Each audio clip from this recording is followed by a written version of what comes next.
Student, आज हम देखेंगे पृथ्वी की आंतरिक संरचना या पाठ में क्रोड। क्रोड मतलब क्या होता है? कल मैंने आपको बताया था कि जैसे पृथ्वी की सतह से करीब 2900 किलोमीटर की गहराई से क्रोड का आरंभ होता है। पृथ्वी की सतह कौन सी है? आकृति में देखिए, ये वाला जो पोर्शन है ब्लू कलर का, ये वाला पूरा पृथ्वी की सतह है। ठीक है, तो इसके नीचे वाला जो पोर्शन है ये आंतरिक क्रोड और बाहरी क्रोड, ये आपको दिख रहा है। यहाँ से वो प्रारंभ हो रहा है। यहाँ पे है बाहरी क्रोड, ठीक है, वो द्रव अवस्था में होता है, और आंतरिक क्रोड जो है वो ठोस अवस्था में होता है।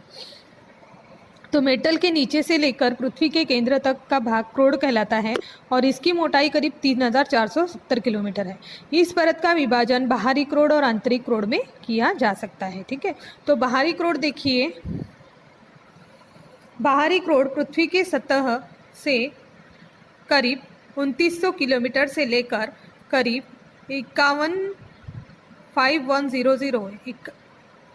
5100 किलोमीटर की गहराई तक पाया जाता है।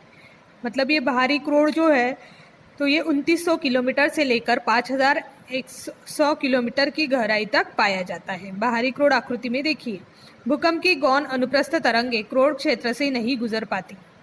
जो भूकंप की तरंगे रहती है, जो वेव्स उठती है, तो वो क्रोड क्षेत्र से नहीं गुजर पाती, उनका इस भाग में अवशोषण हो जाता है। इसमें वैज्ञानिकों ने यह अनुमान लगाया कि क्रोड परत का यह भाग द्रव या अर्धद्रव अवस्था में होगा।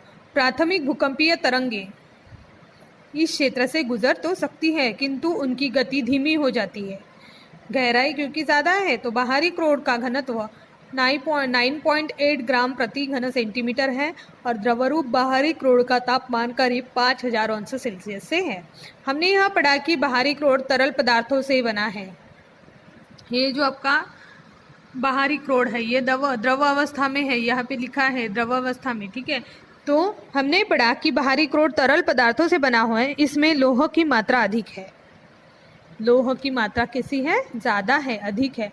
इस द्रव स्वरूप के बाहरी क्रोड में ऊर्ध्वगामी प्रवाहों की उत्पत्ति होती रहती है और इस भाग की यह एक और विशेषता भी है कि देखो, जैसे हमने पढ़ा बाहरी क्रोड तरल पदार्थों से निर्मित है, मतलब द्रव अवस्था में है, इसमें लोह की मात्रा ज़्यादा दिखाई देती है।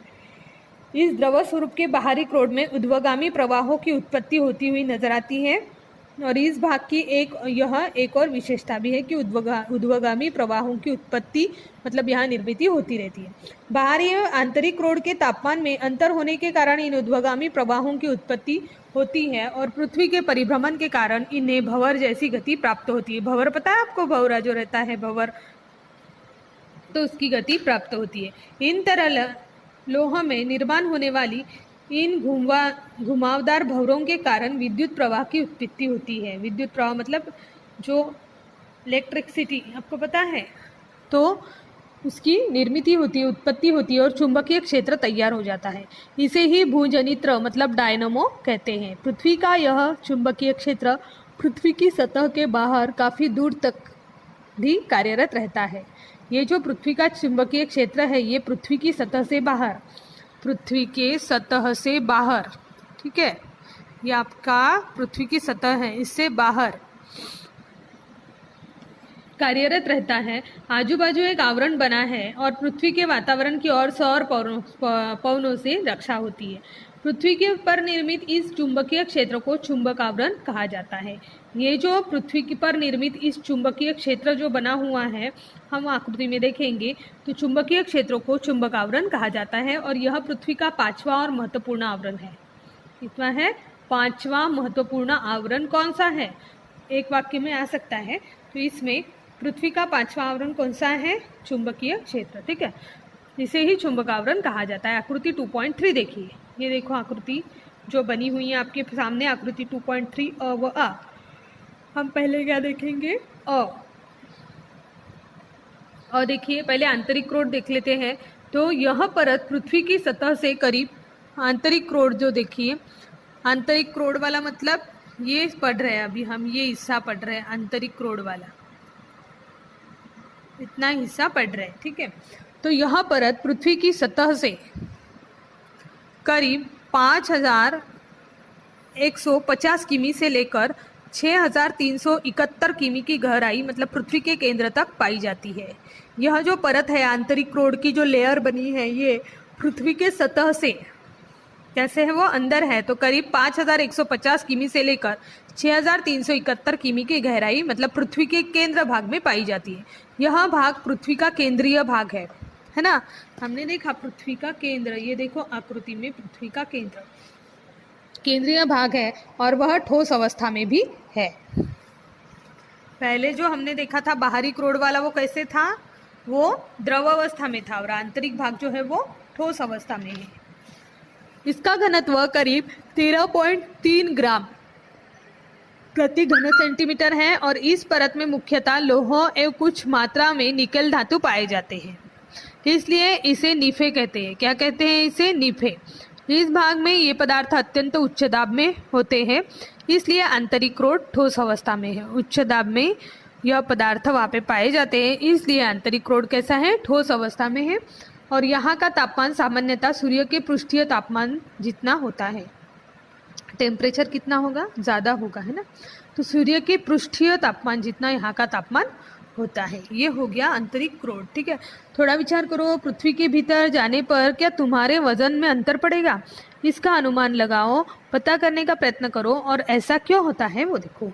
ठीक है, आकृति 2.6 जो बनी हुई है ये आपको वो पढ़ना है। यहाँ पे देखो पृथ्वी की आंतरिक संरचना कैसी होगी, इस पर विचार विमर्श करके 10-12 वाक्य लिखो। अभी पृथ्वी की आंतरिक संरचना पूरा पाठ हमने पढ़ा, तो आपको क्या करना है, यहाँ पे 8-10-12 वाक्य आपको लिखना है। आंतरिक क्रोड के बारे में लिखो, बाहरी क्रोड के बारे में लिखो, है ना। फिर पृथ्वी की सतह के बारे में लिखो, साथ ही साथ यहाँ पे जो मेटल है वो भी हमने पढ़े पॉइंट, उसके बारे में लिख सकते हो आप। यहाँ पे देखो आकृति अ, ये जो आकृति बनी है यहाँ पे देखो चुंबकीय क्षेत्र नज़र आ रहा है। ये जो है ये गोल जो है ये क्या है? चुंबकीय क्षेत्र। ठीक है, और ये जो वेव्स उठ रही है, जो लहरें रहती है, उनकी निर्मित होती रहती है। ये पृथ्वी है और पृथ्वी का चुंबकावरण इसे कहा गया है। तो ये आघात सीमा है, ये ऐसे जो है यहाँ से लेके यहाँ तक। ठीक है, और ये चुंबकीय क्षेत्र यहाँ नज़र आ रहा है। ये सौर पवन मतलब सूर्य और सौर पवन से इनकी रक्षा होती है, ऐसे कहा गया है।